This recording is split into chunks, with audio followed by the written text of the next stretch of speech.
6 دسمبر 1992 آزاد ہندوستان کی تاریخ کا ایک ایسا بدنصیب دن ہے جو کبھی نہیں بھلایا جا سکتا۔ فسطائی طاقتوں نے براہ راست ہمارے دستور کی بنیادوں پر حملہ کر دیا۔ یہ وہی دن ہے جب ہمارے ملک کے سیکولر اقتدار کی نشانی بابری مسجد زمین بوس کر دی گئی۔ تاریخی مسجد کو تحفظ فراہم کرنے میں حکومت کی ناقابلیت یقیناً ایک دھوکہ ہے۔ 20ویں صدی کی شروعات ہی سے بابری مسجد نے اس طرح کے بے شمار دھوکے اور حملوں کو دیکھا ہے۔ بابری مسجد کی تعمیر 1528 میں بابر کی فوج کے ایک جنرل میر بخی نے کی تھی۔ اسی جگہ پر مندر ہونے کے کوئی تاریخی شہادت موجود نہیں ہے۔ 22 دسمبر 1949 کو شرپسند فرقہ پرستوں کے ایک گروہ نے گورکھ ناتھ مٹھ کے سنت دگ وجے ناتھ کی سرپرستی میں مسجد میں داخل ہو گئے اور رام کی مورتی اندر رکھ دی گئی۔ لوگوں کو یقین دلایا گیا کہ رام کی مورتی مسجد میں معجزانہ طور پر ظاہر ہو گئی۔ ایک مقامی افسر کے نائر جو فرقہ وارانہ فسطائی گروہوں سے تعلق کی بنا پر جانا جاتا تھا، مندر سے مورتیوں کو نکالنے سے انکار کرتا تھا۔ اسی وجہ سے سارے فساد شروع ہوئے۔ حکومت نے حکم نامہ جاری کیا کہ مسجد کے دروازوں پر تالا ڈال دیا جائے اور مسجد میں روزانہ 5 وقت کی نمازیں ادا نہ کی جائیں۔ یہ خوبصورت سفید رنگ کی مسجد بے یار و مددگار ایک کھنڈیر میں بدل گئی۔ 1986 بابری مسجد نے ایک اور دھوکے کا نظارہ کیا جب ضلع جج نے حکم صادر کر دیا کہ مسجد کے دروازے وہ پوجا کرنے کے لیے کھول دیے جائیں۔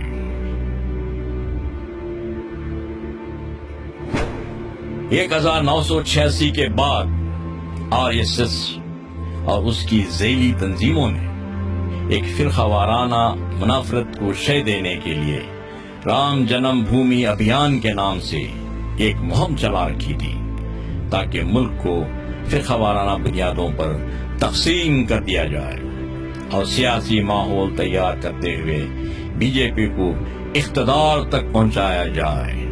ستمبر 1990 میں BJP لیڈر LK اڈوانی نے ایودھیا تک ایک رتھ یاترا شروع کی، جس کے نتیجے میں ملک کے مختلف مقامات پر سینکڑوں مسلم مخالف فسادات ہوئے۔ بالآخر RSS کے اپنے منصوبے میں اس وقت کامیابی ملی جب 1991 کے دوران BJP اتر پردیش میں کامیاب ہوئی۔ 6 دسمبر 1992 کو VHP، BJP اور RSS کی دیگر ذیلی تنظیموں نے مل کر ایک ریلی نکالی جس میں VHP اور BJP کے کارسیوکوں سمیت لاکھوں کی تعداد میں مسجد کی جگہ پر جنونی طور پر جمع ہو گئے۔ اڈوانی، مرلی منوہر جوشی اور اما بھارتی جیسے BJP لیڈرز اشتعال انگیز تقریر کرتے ہوئے کارسیوکوں کو مسجد منہدم کرنے کے لیے ابھار رہے تھے۔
مرکزی حکومت اور پولیس خاموش تماشائی بن کر سارے حالات کا نظارہ کر رہی تھی۔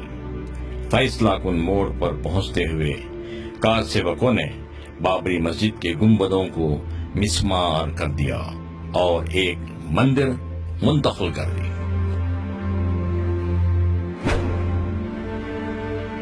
بابری مسجد انہدامی معاملے سے جڑی سازش کی مکمل تحقیق کے لیے مقرر کردہ کمیشن نے اپنی رپورٹ کو 17 سال کے طویل عرصے بعد دیا، مگر کانگریس کی قیادت والی یو پی اے حکومت نے مسجد انہدامی کے مجرموں اور قصورواروں کو سزا دینے میں ٹھیک اسی پست ہمتی اور بزدلی کا مظاہرہ کیا جو 1992 میں کیا تھا۔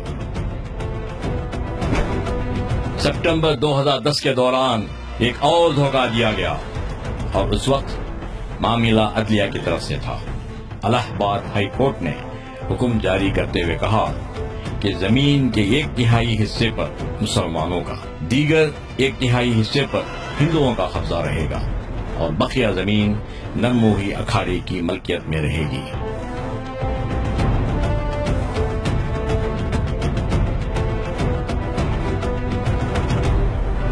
اب معاملہ سپریم کورٹ میں موجود ہے۔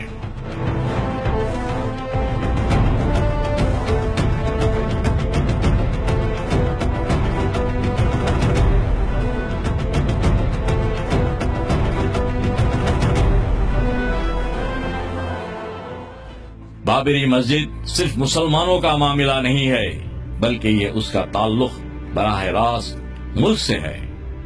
ملک کے ہر ایک شہری سمیت حکومت کا فرض ہے کہ وہ بابری مسجد کو انصاف دلائے۔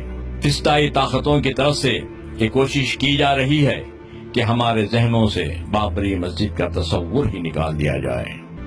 آئیے آج ہم ان فرقہ پرست فسطائی طاقتوں کو جواب دیں کہ ہم کبھی بابری مسجد کو نہیں بھول سکتے، کیونکہ ہم خود بابری مسجد ہیں۔ ہندوستان کی عوام انشاءاللہ ضرور بابری مسجد کی دوبارہ تعمیر کرے گی۔